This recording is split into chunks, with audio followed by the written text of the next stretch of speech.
నమస్తే దేవి, welcome to story board. తెలంగాణలో Congress cabinet కొలువు తీరింది. అనుభవానికి పెద్దపీట వేశారు. మంత్రులందరూ సీనియర్లే కావడంతో శాఖలపై పట్టు చిక్కడం తేలికవుతుందన్న అభిప్రాయం ఉంది. సామాజిక వర్గాల కూర్పులో అధిష్టాన ముద్ర స్పష్టంగా కనిపించింది. కేబినెట్ కు మెరుగైన కసరత్తు చేశారు. ఎక్కడా తేడా రాకుండా జాగ్రత్త పడ్డారు. ప్రమాణ స్వీకారం అయ్యాక వెతికినా వంకలు పెట్టే అవకాశమే లేదు అన్నమాట వినిపిస్తోంది. మొదట సీఎం రేసులో ఉన్న నేతల్ని బుజ్జగించిన అధిష్టానం తర్వాత కేబినెట్ కూర్పు కూడా సజావుగా పూర్తి చేసింది. తెలంగాణలో కాంగ్రెస్ కేబినెట్ కొలువుదీరింది. సీఎంతో సహా 12 మంది మంత్రులు ప్రమాణ స్వీకారం చేశారు. సీనియారిటీకి పెద్దపీట వేస్తూ కేబినెట్ ను కూర్చారు. కేబినెట్ లో ఏ నేత పేరు మీద అభ్యంతరాలు రాని విధంగా చేసిన కసరత్తు బ్రహ్మాండంగా వర్కౌట్ అయింది.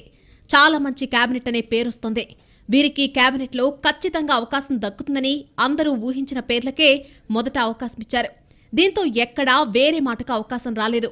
రీసెంట్ గా కర్ణాటకలో కేబినెట్ కూర్పు కోసం వారం రోజుల సమయం పట్టింది. దానికి భిన్నంగా తెలంగాణలో అందర్నీ సంతృప్తిపరిచేలా చాలా త్వరగా కేబినెట్ పై నిర్ణయం తీసుకున్నారని చెబుతున్నారు. టికెట్ల పంపిణీ విషయంలో చేసిన సుదీర్ఘ కసరత్తు ఇప్పుడు పనికొచ్చిందనే మాట వినిపిస్తోంది. దీనికి తోడు కేబినెట్ ఆశావహుల్లో కొందరు ఓడిపోవడం, గెలిచిన వారిలో సీనియర్లు తక్కువగా ఉండడం కూడా కసరత్తు తేలిక చేసిందనే అభిప్రాయం వినిపిస్తోంది. కాంగ్రెస్ లో ఎప్పుడైనా సరే సీనియర్లకు పెద్దపీట వేస్తారు. పెద్దగా ఎవరూ తప్పుపట్టే అవకాశం లేదు. ఈసారి అధిష్టానం ఆ పని చేయడంతో ఎక్కడా ప్రశ్నలు తలెత్తలేదు. సాధారణంగా కేబినెట్లో కొంతమంది సీనియర్లుంటారు. కానీ ఇప్పుడు కాంగ్రెస్ కేబినెట్ మొత్తం సీనియర్లతో నిండిపోయింది. దీంతో మంత్రులకు శాఖలపై పట్టు సాధించడం కూడా తేలికవుతుందనే వాదన వినిపిస్తోంది. అనుభవం ఖచ్చితంగా పాలన జరిగేలా చూస్తుంది అనడంలో సందేహం లేదు. సీఎంకు సలహాలు ఇవ్వగలిగిన వారు ఎంత ఎక్కువగా ఉంటే అంత మంచిదనే అభిప్రాయం కూడా ఉంది. ఈసారి కూర్పు ఖచ్చితంగా అలాగే ఉందని అంటున్నారు. అకామిడేటివ్ మినిస్ట్రీ అనుభవం విషయానికి వస్తే ఇందులో నలుగురు తప్ప, అంటే రేవంత్ రెడ్డి, సీతక్క, పొంగులేటి తప్ప, భట్టి, వీళ్ళు తప్ప మిగతా వాళ్ళందరికీ ఇదివరకు అనుభవం ఉంది, ఎంతో కొంత ఎక్కువే ఉంది. కాబట్టి అనుభవానికి కూడా వాళ్ళు పెద్దపీట వేశారనేది చాలా స్పష్టమే. గెలిచిన వారి నుంచి సీనియర్లకు ఎంపిక చేసుకోవడంతో పాటు సామాజిక వర్గాల కూర్పు కూడా బాగుందనే అభిప్రాయాలున్నాయి. ఉమ్మడి ఖమ్మం జిల్లా నుంచి ఏకంగా 3 మంత్రి పదవులు దక్కాయి. కొన్ని జిల్లాలకు మంత్రి పదవులు దక్కకపోయినా విస్తరణకు అవకాశం ఉంది కాబట్టి అదేం పెద్ద విషయం కాదంటున్నారు. ఉన్నంతలో విభిన్న నేపథ్యాలున్న నేతల్ని కూడా బాగా ఎంపిక చేశారని కాంగ్రెస్ క్యాడర్లో చర్చ జరుగుతోంది. ఖచ్చితంగా బెర్తొస్తుందనుకున్న వారికే పదవులు రావడంతో ఎవ్వరూ అసంతృప్తి వ్యక్తం చేసే అవకాశం కూడా లేకుండా పోయింది. మొత్తం మీద కాంగ్రెస్ గతంతో పోలిస్తే ఈసారి ప్రతి విషయంలో మెరుగైన కసరత్తు చేస్తుందనే విషయం కేబినెట్ కూర్పుతో మరోసారి ప్రూవ్ అయింది. అందుకే ఒక కాస్ట్ బ్యాలెన్స్, దాని తర్వాత ఒక స్మూత్గా జరిగిపోయింది. ఎక్కడ ఒక ఇది లేకుండా, ఇబ్బంది లేకుండాను. దాని తర్వాత దీని మీద చాలా ఇది ఎందుకు జరిగిందంటే దీని మీద బాగా కాంప్రిహెన్సివ్గానే ఎక్సర్సైజ్ చేసి గతంలో కొందరు సీనియర్లను ఖచ్చితంగా తీసుకోవాలని చెప్పి మిగతా కేబినెట్ నిర్ణయం సీఎంలకు వదిలేసేవారు. దీంతో ఆయా నేతలు తమ వర్గానికే పెద్దపీట వేసుకున్నారనే ఫిర్యాదులొచ్చేవి. కానీ ఈసారి నేరుగా ఢిల్లీ నుంచే జాబితా రావడంతో ఇలాంటి ఆరోపణలకు అవకాశం లేకుండా పోయింది. అన్ని పేర్లపై కసరత్తు చేసిన తర్వాతే ఈ హైకమాండ్ లిస్టిచ్చిందనే ఫీలర్లు రావడం పార్టీకి ఖచ్చితంగా మేలు చేస్తుంది. కేబినెట్ బాగుందనే పేరొస్తే ఆటోమేటిక్గా తర్వాత పాలన విషయంలో కూడా సానుకూల అభిప్రాయం రావడం గ్యారంటీ అని క్యాడర్ నమ్మే అవకాశం ఉంటుంది. కాంగ్రెస్ గ్యారంటీలు, హామీలు, మేనిఫెస్టోలో ప్రస్తావించిన అంశాలకు ఏదో విధంగా ఎంతో కొంత సంబంధం ఉన్న నేతలకు తొలి కేబినెట్లోనే చోటు దక్కడం, హామీల అమలు ప్రక్రియ సాఫీగా జరుగుతుందనే నమ్మకమిస్తోంది. అదే సమయంలో గతంలో మంత్రులుగా కీలక శాఖలు నిర్వర్తించిన వారు కూడా ఎక్కువ సంఖ్యలో ఉన్నారు. ఇలాంటి నేతలు మొదటి రోజు నుంచి నేరుగా పని మొదలుపెట్టే అవకాశాలున్నాయి. ఏ సీఎంకైనా మంచి కేబినెట్ లభిస్తే పాలన కేక్ వాక్ అవుతుందంటారు. ఇప్పుడు కాంగ్రెస్ కేబినెట్ కూర్పు చూస్తే అలాగే ఉందని అంటున్నారు. కాంగ్రెస్లో స్వాతంత్రం ఎక్కువగా ఉంటుంది. మంత్రులు బాగా పనిచేస్తే మంచి పేరు వస్తుంది. ఈ రకంగా ఇప్పుడు కొలువుదీరిన కేబినెట్ సక్సెస్ కావడానికి అన్ని అవకాశాలు ఉన్నాయని చెప్పొచ్చు. కాంగ్రెస్ మార్క్ మంత్రులుగా పనిచేసే అవకాశం ఇచ్చినట్టే. అందుకు తగ్గ అనుభవం, సమర్థత ఉన్న నేతల్నే ఎంపిక చేశారు కూడా. ఓ రకంగా పాలనకు కావలసిన టీంకు అన్ని ఆయుధాలు ఇచ్చి సిద్ధం చేశారు. ఇక ఫలానా ఆయుధం లేదు అని చెప్పడానికి వీల్లేదు. ఖచ్చితంగా చెప్పినట్టుగా ప్రజాప్రభుత్వం పనిచేస్తుందని కాంగ్రెస్ నేతలు బల్లగుద్ది మరీ చెబుతున్నారు. మొదటి నుంచి వ్యూహాత్మకంగా వ్యవహరిస్తున్న హైకమాండ్ కేబినెట్ కూర్పులోనూ తెలివిగా వ్యవహరించింది. ఏ నేతకు ఢిల్లీ కోటాలో పదవి దక్కిందని అనుకోవడానికి అవకాశం ఇవ్వలేదు. మంత్రులుగా అవకాశం దక్కిన వారంతా పార్టీకి ఏం చేశారో క్యాడర్ దగ్గర నుంచి పై స్థాయి వరకు అందరికీ అవగాహన ఉండడం కీలకమైన విషయంగా చెబుతున్నారు. కాంగ్రెస్లో సామాజిక సమీకరణాలు ఎప్పుడూ పెద్ద టాస్కే. కానీ ఈసారి టికెట్ల పంపిణీలోనూ ఈ సమస్యను సమర్థంగా అధిగమించిన హైకమాండ్ ఇప్పుడు కేబినెట్ కూర్పులో అయితే సిక్సర్ కొట్టిందనే చెప్పాలి. ఉన్నంతలో బెస్ట్ కేబినెట్ అని చూడగానే ఎవరికైనా అనిపించేలా ఎంపిక ఉందంటే అతిశయోక్తి కాదు. అగ్రవర్ణాలతో పాటు సబ్బండ వర్గాలకు ప్రాతినిధ్యం దక్కేలా తీసుకున్న జాగ్రత్తలు బాగా కలిసొచ్చాయి. ఎన్నికలకు 6 నెలల ముందు నుంచి తెలంగాణ కాంగ్రెస్ వ్యవహారాలను హైకమాండ్ నేరుగా పర్యవేక్షించడం వల్లే ఇలాంటివి సాధ్యమవుతున్నాయనే వాదన ఉంది. గతంలో కాంగ్రెస్లో ఏ పదవుల పందేరమైనా గ్రూపులు లాబింగ్లదే కీలక పాత్ర. కానీ ఈసారి గ్రూపులే లేకుండా చేయడంలో సక్సెస్ అయిన తర్వాత అధికారం దక్కించుకున్నారు. ఇప్పుడు కేబినెట్ కూర్పులోనూ అలాంటి అవకాశం ఇవ్వకుండా జాగ్రత్త పడ్డారు. లాబింగ్ అయితే అస్సలు అవకాశమే లేదు. ఎందుకంటే ప్రతి నేత చరిత్ర గురించి హైకమాండ్ దగ్గర సమగ్ర సమాచారం ఉంది. అలాంటప్పుడు కొత్తగా వారికి ఎవరైనా ఏమైనా చెప్పాల్సిన అవసరం లేకుండా పోయింది. ఈ పోకడతో లాబింగ్కు పూర్తి స్థాయిలో అడ్డుకట్టబడింది. అర్హత ఉంటే పదవులు వెతుక్కుంటూ వస్తాయని చెబుతున్న రాహుల్ గాంధీ అదే సూత్రం అమలు చేస్తున్నారు. అడిగినా అడక్కున్నా దక్కేవారికి పదవులు వస్తాయి. అర్హత లేనివారు ఏం చేసినా రానట్టే. కేబినెట్ కూర్పు తర్వాత ఈ విషయం మరింత స్పష్టం కావడంతో ఇప్పట్నుంచి కాంగ్రెస్ నేతల తీరులో మార్పు వస్తుందనే మాట వినిపిస్తోంది. పైగా రిజల్ట్ ఓరియంటెడ్గా తీసుకుంటున్న నిర్ణయాలు కూడా పార్టీలో మంచి మార్పు తీసుకొచ్చాయి. ఎవరికి వారే మెరుగ్గా పనిచేయడానికి ప్రయత్నిస్తున్నారు. అలా ఓవరాల్గా పార్టీ ప్రదర్శన మెరుగుపడుతోంది. ఇప్పుడు కేబినెట్ కూడా అలాగే పనిచేయాలని డైరెక్షన్ ఇచ్చినట్టు చెబుతున్నారు. ఎవరికి వారు బాగా పనిచేస్తే అప్పుడు ఆటోమేటిక్గా ఉమ్మడి పనితీరుకు కూడా మంచి పేరు వస్తుంది అనడంలో సందేహం లేదు. ముఖ్యంగా బీఆర్ఎస్ కేబినెట్పై ఎలాంటి విమర్శలొచ్చాయో అలాంటి అవకాశం ఇప్పుడు ఇవ్వకూడదని భావించిన కాంగ్రెస్ అలాగే ఎవ్వరూ ఏ వంకా పెట్టలేని విధంగా కేబినెట్ ఏర్పాటు చేసింది. కాంగ్రెస్లో ఇంత తక్కువ సమయంలో ఇంత సజావుగా కేబినెట్ కూర్చడం ఆషామాషీ కాదు. మారిన కాంగ్రెస్ పనితీరుకు ఇది నిదర్శనమంటున్నారు విశ్లేషకులు. ప్రస్తుత కేబినెట్ గురించి ఎవ్వరికీ అభ్యంతరాలు లేవు. ఒకవేళ ఎవరికైనా అభ్యంతరాలు వచ్చినా ఎవరికి ఎందుకిచ్చారో చెప్పడానికి కావాల్సినన్ని పాయింట్లున్నాయి. ఎక్కడా ఇబ్బంది పడే అవకాశం లేకుండా సమగ్ర కసరత్తు జరిగింది. దశాబ్దాల అనుభవం అయితే ప్రజా జీవితం లేకపోతే రాజకీయ జీవితం ఏదో ఓ అనుభవం ఉన్న నేతకే మొదట అవకాశం ఇచ్చారు. ఏ మంత్రిని తీసుకున్న అన్ని అర్హతలు ఉన్నాయన్న మాట వినిపించేలా జరిగిన కసరత్తు సూపర్ అంటున్నాయి పార్టీ శ్రేణులు. ఏ మంత్రి ప్రొఫైల్ చూసినా హైకమాండ్ చేసిన కసరత్తు ఎలా ఉందో తెలుస్తుంది. డిప్యూటీ సీఎం మల్లు భట్టి విక్రమార్క హస్తం పార్టీకి నమ్మిన బంటు. కాంగ్రెస్లోనే పుట్టి కాంగ్రెస్లోనే పెరిగిన నాయకుడు. పార్టీకి ఎన్ని కష్టాలొచ్చినా పార్టీ కోసం పనిచేసిన శ్రామికుడు. కాంగ్రెస్ పార్టీనే ఊపిరిగా, కాంగ్రెస్ పార్టీనే ఆయనకు శ్వాసగా ఆయన నమ్ముతారు. భట్టి విక్రమార్క మధుర నియోజకవర్గం నుంచి వరుసగా 4 పర్యాయాలు విజయం సాధించారు. ఆయన పనితనం, కష్టించి పనిచేసే స్వభావమే అధిష్టానం దృష్టిలో పడేలా చేసింది. కొన్ని దశాబ్దాలుగా మల్లు భట్టి విక్రమార్క కుటుంబం కాంగ్రెస్ పార్టీతోనే ఉంది. పార్టీ అధికారంలో ఉన్నా, ప్రతిపక్షానికి పరిమితమైనా ఏనాడు పార్టీ గీతను దాటలేదు. మండుటెండల్లో అలుపెరగని బాటసార్లా నిర్విరామంగా పాదయాత్ర చేశారు. మొక్కవోని ఆత్మవిశ్వాసంతో 108 రోజుల పాటు పాదయాత్ర చేశారు. 17 జిల్లాలు, 36 నియోజకవర్గాలు, 750 గ్రామాల మీదుగా యాత్ర సాగింది. 6 సార్లు ఎమ్మెల్యేగా గెలుపొందిన ఉత్తమ్ కుమార్ రెడ్డి, రేవంత్ రెడ్డి మంత్రివర్గంలో చోటు దక్కించుకున్నారు.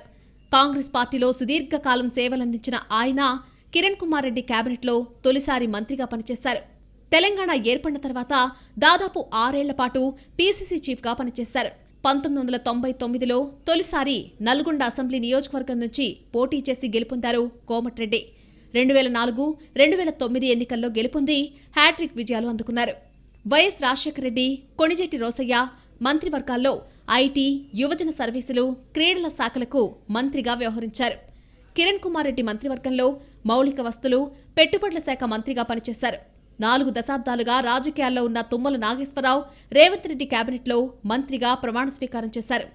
ఇప్పటికే 4 ముఖ్యమంత్రుల వద్ద మంత్రి పనిచేసిన తుమ్మల ఇప్పుడున్న కేబినెట్ మంత్రుల్లో అత్యంత సీనియర్ నేతగా గుర్తింపు సంపాదించుకున్నారు. మంత్రిగా ప్రమాణ స్వీకారం చేసిన జూపల్లి కృష్ణారావు కొల్లాపూర్ నియోజకవర్గం నుంచి 6 సార్లు ఎమ్మెల్యేగా గెలుపొందారు.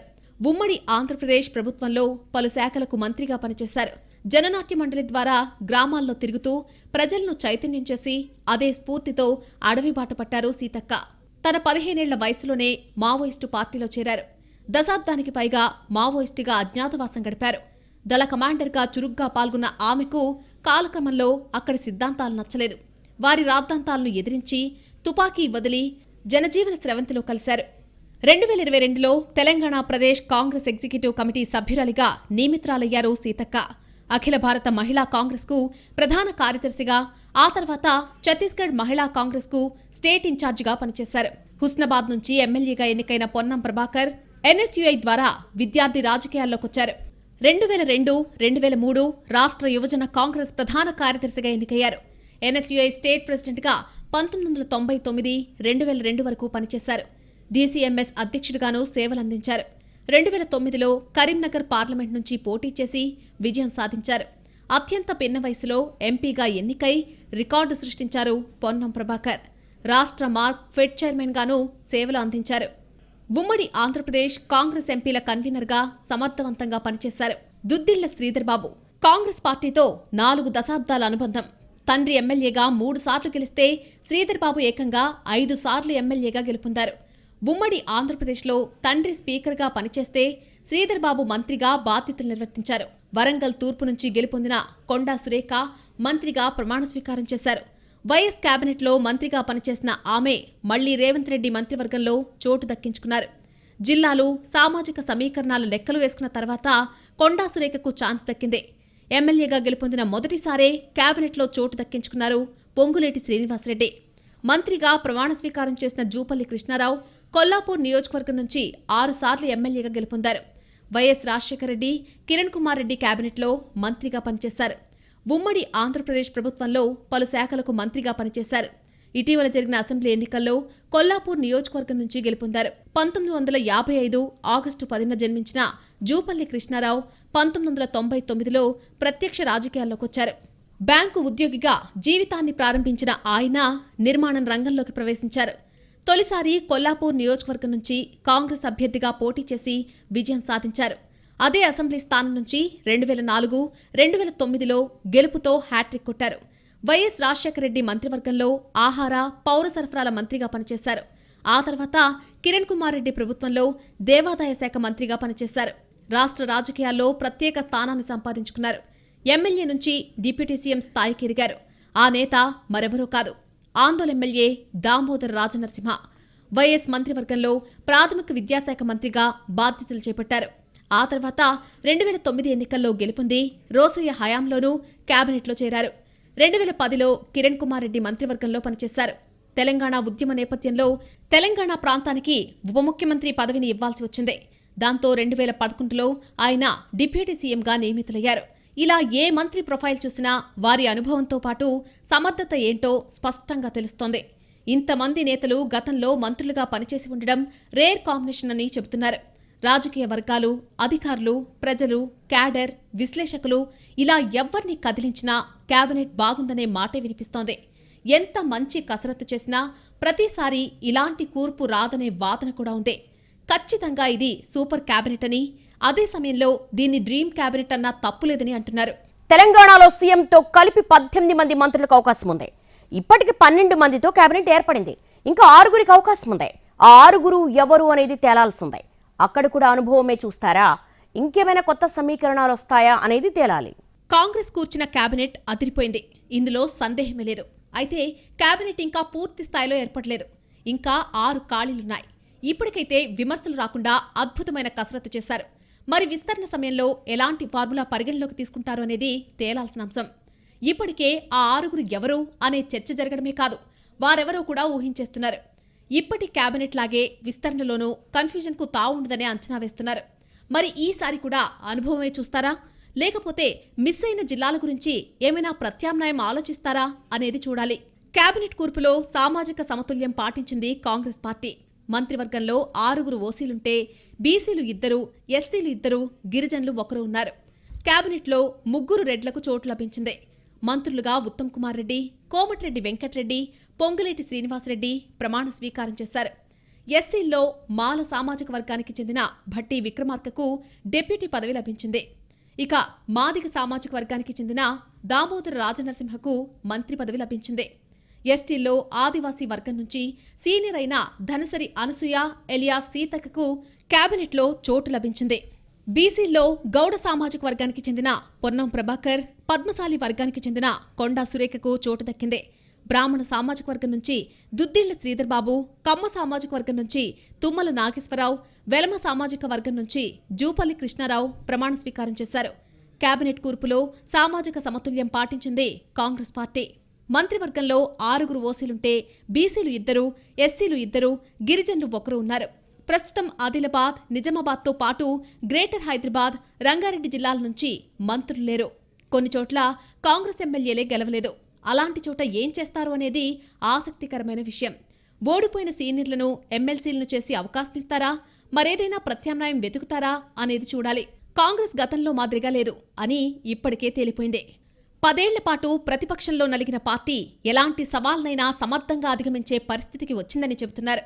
కేవలం హైకమాండే కాదు, రాష్ట్ర స్థాయిలో నేతలు కూడా ఇంతకు ముందులో అంతర్గత విభేదాలు పక్కన పెట్టి నిజాయితీగా అర్హతలు బేరీజు వేసుకుంటున్నారనే వాదన కూడా ఉంది. అందుకే పదవులు వచ్చినా రాకున్నా గతంలో మాదిరిగా బయటపడ్డం లేదని అంటున్నారు.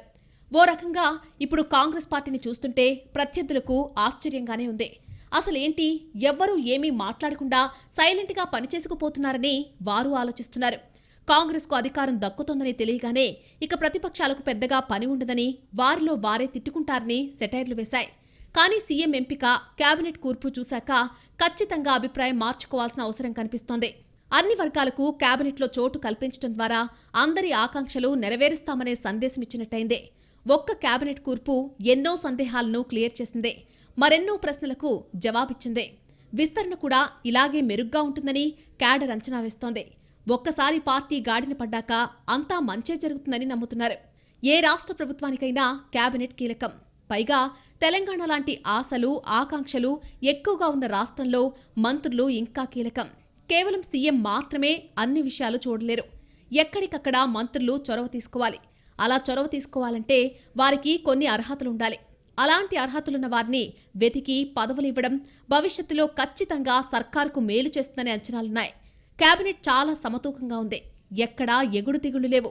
అరే, వీరికెలా పదవి వచ్చింది అనుకునే అవకాశం కూడా లేదు. పైగా ఇప్పుడు జరిగిన కూర్పును బట్టి మరో 6 మంత్రులెవరో కూడా చెప్పేసే పరిస్థితి వచ్చిందంటే అది చిన్న విషయం కాదు. రేపు పూర్తిస్థాయి కేబినెట్ వచ్చాక కూడా విమర్శలకు తావుండదని, ఖచ్చితంగా అర్హతలున్న వారికే పదవులు వస్తాయని కాంగ్రెస్ కార్యకర్తలు నమ్మకంగా చెబుతున్నారు. ఇప్పటివరకు క్షేత్రస్థాయిలో పార్టీ తన సత్తా చూపిందని, ఇక ప్రభుత్వంలో తమ పటిమ ఏంటో చాటుతామని ప్రతి కాంగ్రెస్ నేత కాలరెగరేసుకుని చెప్పేలా కేబినెట్ కూర్పుంది. కాంగ్రెస్లో సీనియర్లు కూడా కేబినెట్ కూర్పుపై సంతోషంగా ఉన్నారు.